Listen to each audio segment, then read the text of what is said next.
All right, to the border now. 55 days since Kamala was appointed to run the crisis down there. She's yet to go to the border. The Biden administration's war on oil and gas also started on its very first day in office, January 20th.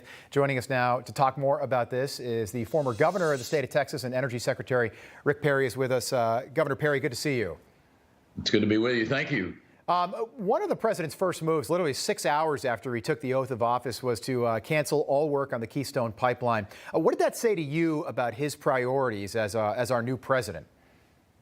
Well, he's not in touch with reality because people's quality of life, the economy, our national security, inextricably intertwined with our ability to deliver energy. The Trump administration, the work that they did together with Congress, made America not just energy independent, but energy dominant. And with a few strokes of his pen, he put all of that into jeopardy, killing literally thousands of good working jobs, union jobs, but more importantly, putting America at jeopardy. And you don't have to have more of a lesson in that than what happened last week with the Colonial Pipeline shutdown, an attack, cyber attack. When you don't have enough diversity of transportation means, when you don't have enough pipelines, because that's the safest, best way to deliver energy to this country, to the world for that matter, then you're going to have these types of disruptions.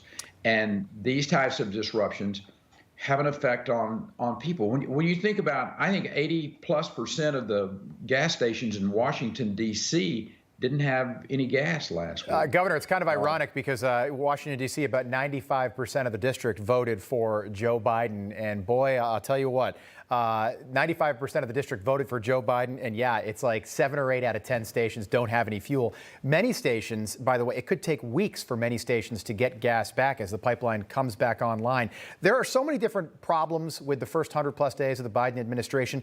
This cyber situation would normally be the biggest issue that a president would be dealing with at any given time. But shouldn't this move cybersecurity to the front of the line when it comes to the issues that Joe Biden is apparently trying to deal with right now?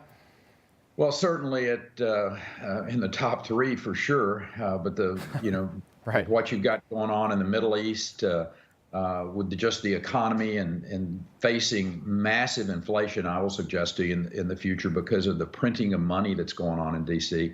The energy side of things is very, very important to the future of this country. So, and the cybersecurity side of it, we tried to get a consolidation, if you will. I'm biased here. I happen to think that the Department of Energy and the national labs and those men and women who are working there, not Democrats, not Republicans, they're just patriots that are there working in those labs day in and day out. They have the ability to put into place, because the supercomputers that are housed there, because of the technology that's out at the Idaho National Lab, for instance, with the entire electrical grid that you can go out and break and do things and test, all of that needed to be at the Department of Energy, in my opinion.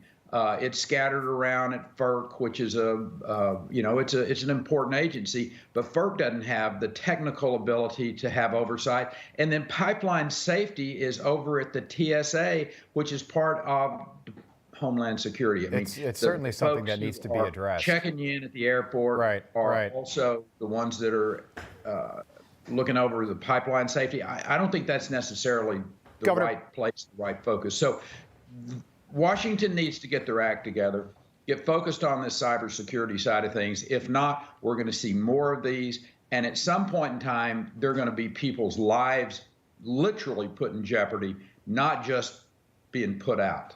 Governor Rick Perry, so nice to have you on the program. Come back and see us soon. Pleasure having you with us. Thank you. So long.